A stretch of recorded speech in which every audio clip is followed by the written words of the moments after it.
que o Irã, que era antigamente um grande aliado, fruto de um governo que sucedeu a esse golpe promovido pelos Estados Unidos. Então, o Shah do Irã foi um grande aliado dos Estados Unidos. Aí aconteceu a revolução no Irã em 79 e o Irã mudou de lado e acabou se tornando um grande inimigo dos Estados Unidos. Então, nesse cenário, sobretudo com o Irã declarando como objetivo a destruição de Israel, essa relação entre Israel e Estados Unidos se fortaleceu muito.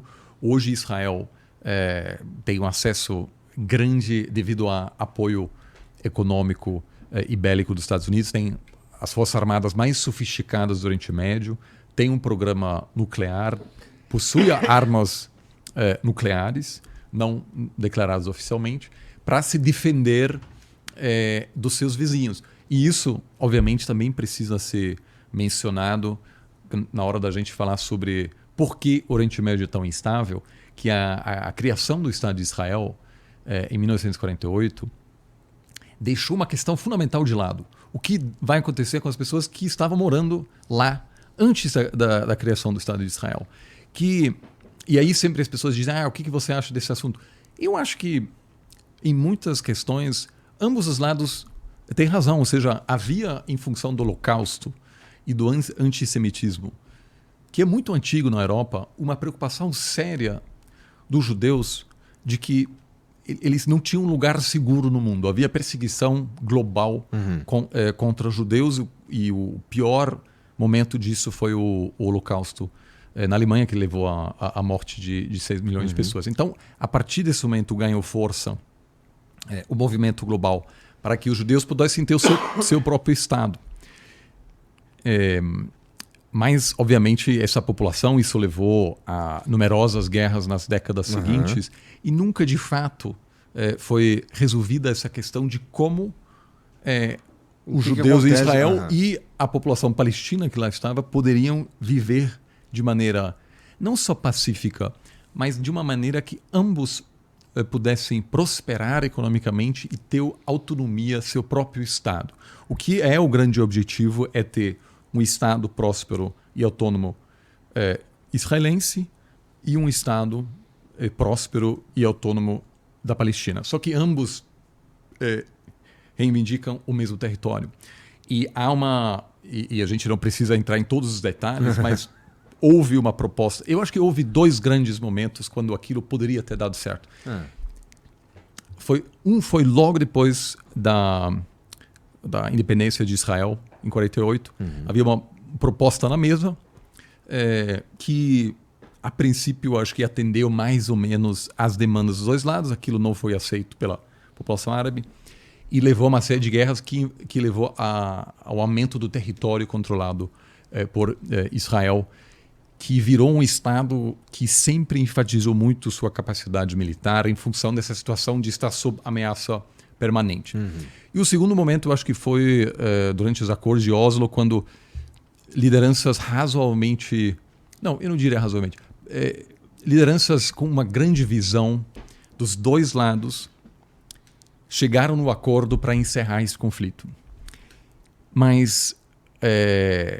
e uma dessas grandes lideranças do lado de Israel foi morto por um radical israelense, ou seja, não foi morto pelo outro lado. Isso, muitas vezes, quando a gente quer negociar paz, é o grande problema. Não é o outro lado, é o nosso lado. A gente precisa convencer os mais radicais do nosso lado de que, naquele momento, é preciso ceder, porque se você insiste que você tem uma estratégia maximalista, você quer tudo, negociar tudo, então você até pode, mas o outro lado vai se vingar depois. Isso é a questão também na Ucrânia atualmente. O que seria justo? Os ucranianos têm o direito de dizer, eles querem voltar a ocupar o seu território. Outros dizem, não, é preciso ser realista, a Rússia tem superioridade militar, então é preciso ceder um pouco para negociar uma paz. Aí os ucranianos dizem, não, espera aí, se a Rússia conseguir um pedacinho, eles vão atacar de novo depois. Então é preciso ter alguma confiança na boa vontade do outro lado, que infelizmente, no caso israelense e palestino, se perdeu há muito tempo e agora, em função da quantidade absurda de vítimas entre a população civil em Gaza. E eu acho que a chance de uma paz estável se perdeu durante o tempo das nossas vidas. É muito difícil porque o conflito, mesmo sendo vencido por um lado, isso é interessante que no caso de guerras entre Israel e seus vizinhos, muitas vezes a resposta foi tardia, mas levou à construção de alguma milícia, por exemplo, Hezbollah. Hezbollah... Que é contra quem Israel está de fato em guerra, não é? Contra o Hezbollah. Então, tem um primeiro conflito entre Israel e Hamas, que controla Gaza. E aí, obviamente, também é uma questão difícil porque Hamas, de fato... Teve o Fatah, que é um outro agrupamento, um movimento político mais moderado, mais disposto a negociar com Israel para, de fato, alcançar uma convivência pacífica. Só que esse grupo perdeu o poder e Hamas não possui um plano concreto de alcançar convivência com Israel, mas explicitamente busca a destruição do Estado de Israel.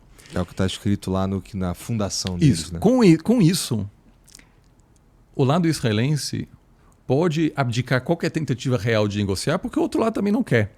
Então isso acaba radicalizando os dois lados, até pessoas dizendo que Israel prefere ter que lidar com Hamas do que com Fatah, porque um grupo mais moderado obrigaria o outro lado a sentar na mesa e realmente falar o que a gente vai fazer para construir uma convivência pacífica. Então, eu acho que não houve, depois desses dois momentos, eu acho que 48 e depois dos anos 90, houve uma chance real de dizer... E agora talvez, assim, no tempo das nossas vidas, a gente não veja uma... porque assim... Mas, porra, o Netanyahu tem um ganho político com essa guerra também, não tem? Com certeza. Então tem outro elemento aí. Aliás, só para dizer assim, o Hezbollah, por exemplo, que foi criado nos anos 80, em função de um confronto na época entre Israel e Líbano. Aí se cria, a partir dessa percepção de superioridade militar israelense, Hezbollah, que hoje é o ator não estatal mais... Vamos dizer, o ator não estatal mais bem armado do mundo. Com milhares e milhares de homens sob armas, com armamentos sofisticados, que acaba sendo financiado pelo Irã como um grupo que ameaça e muitas vezes ataca Israel, numa tentativa iraniana de se projetar como líder regional no Oriente Médio. Que isso, aliás, é outra vertente. As divisões do Oriente Médio, infelizmente, vão muito além da divisão entre judeus e palestinos, mas envolve, por exemplo, as tensões entre xiitas e sunitas. Xiitas no Irã e sunitas na Arábia Saudita, ambos os países que brigam pela liderança regional. Então, aquilo cria um mosaico de tensões que, em parte, explica por que o Hamas cometeu os ataques terroristas contra Israel no dia 7 de outubro, porque eu vou te contar uma coisa. Uma semana antes, eu participei de um evento para discutir o futuro do Oriente Médio. E um dos textos que fez parte disso foi uma análise do assessor de segurança nacional dos Estados Unidos, do Joe Biden, dizendo que o Oriente Médio está vivendo pelo seu período mais estável em décadas, e a partir dessa realidade os Estados Unidos pode facilitar um acordo de reconhecimento mútuo entre Israel e Arábia Saudita, que não se reconheciam oficialmente, e com isso, aos poucos, retirar a presença diplomática e militar do Oriente Médio para poder priorizar a China. Então havia um plano americano de mais ou menos deixar a questão resolvida, só que tinha um detalhe: a questão palestina não estava resolvida.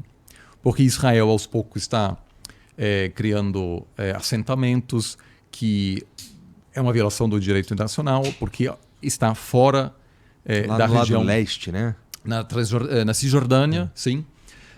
E que não oferece um caminho prático para que Gaza realmente pudesse se transformar num Estado autônomo. Obviamente facilitado pelo fato de que quem governava Gaza era um grupo terrorista com o objetivo de aniquilar Israel, o que facilita o trabalho de Israel dizer que com esses caras a gente não pode normalizar a nossa relação, o que é correto também.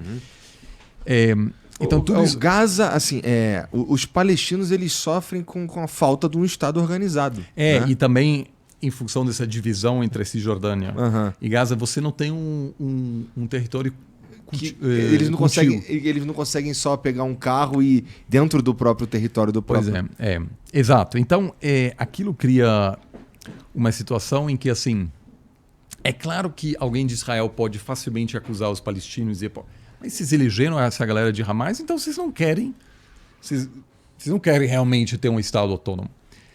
Mas, ao mesmo tempo, você pode dizer, Israel também não tem facilitado de forma concreta o surgimento de condições nas quais a Palestina pode se tornar um país funcional economicamente. Você tem uma já está atrapalhando ali uma divergência econômica gigante. Quem consegue sair sai. Você tem uma fuga de cérebros enorme. Então tem palestinos no mundo inteiro porque nessas condições ninguém quer estar. Você tem questões não resolvidas de pessoas que fugiram das guerras, as múltiplas guerras entre países árabes e Israel, e estão em campos de refugiados em alguns países no Oriente Médio há décadas. Tem pessoas que nasceram lá. E não está claro em que momento essas pessoas podem voltar, não podem voltar. Então, com isso, você cria ressentimentos muito profundos. Da mesma maneira que a invasão americana no Iraque em 2003 foi fundamental para o surgimento do Estado Islâmico, um grupo terrorista que cometeu ataques terroristas mundo afora, sobretudo contra outros muçulmanos. Ou seja, aquilo foi terrível para o Oriente Médio, desestabilizou países também fora do Iraque.